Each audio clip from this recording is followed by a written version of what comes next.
Olá, tudo bem, caros amigos? Seja bem-vindo ao nosso canal. Muito obrigado por você. Eu sei que às vezes é muito longo para você assistir, alguns já assistem, só dá uma passada, né? Passam para cima e assistem outros vídeos. Mas para você que assiste pelo menos alguns minutos desse vídeo, sabe da importância de nós estudarmos ou relembrar das Escrituras, né? Nós estamos nesse momento, capítulo 9 de Daniel, estamos terminando aqui já próximo, né? São 12. E desculpe se é porque o assunto é muito longo, né? Mas eu gostaria que você estudasse com afinco, com interesse, lesse nas escrituras na fonte, né? Embora não entendesse, vai lendo, e isso vai esclarecendo, lê história, né? História antiga, média, contemporânea, história de Jesus, tudo que você puder para comparar e aquilo vai encaixando perfeitamente. Estuda a história.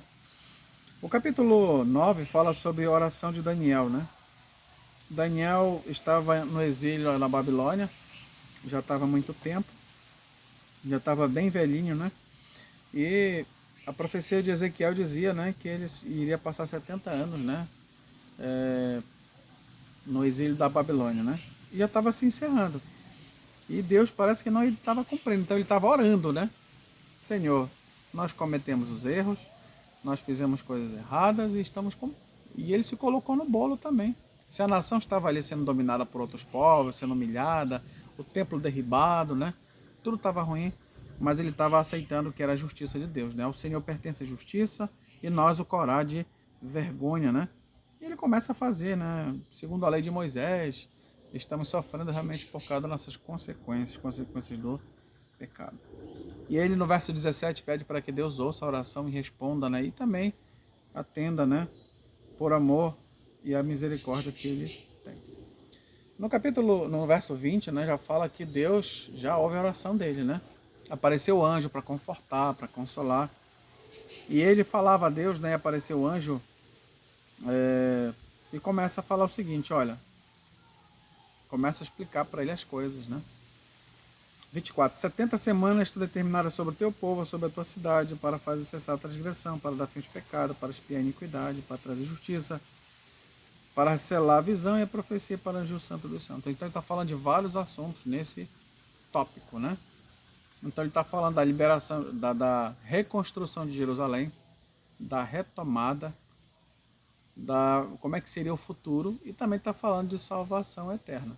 Está falando de juízo. Então está falando de muita coisa nessa profecia das 70 semanas, ok?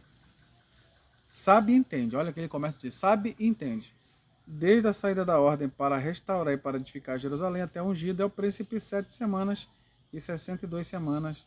As praças, circunvalações se reedificarão em tempos angustiosos.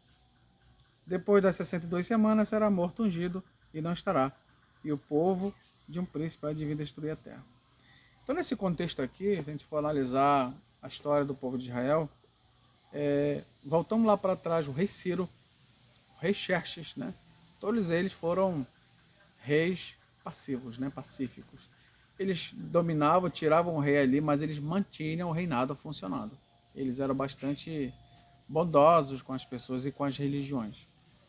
O rei Xerxes, né, o rei Ciro, ele deu uma autorização para reconstruir o templo, lá que o Nabucodonosor destruiu. Tá certo? E ele várias vezes, né, deu uma carta para autorizar. O rei Xerxes foi para confirmar lá e mais uma, se eu não me engano, mais um decreto deram autorização. Precisamos estudar o livro de Esdras e Neemias, né, para ver que foi autorizado a construção, a reconstrução dos muros, né, da cidade, de tudo que estava sendo devastado na Jerusalém, ok?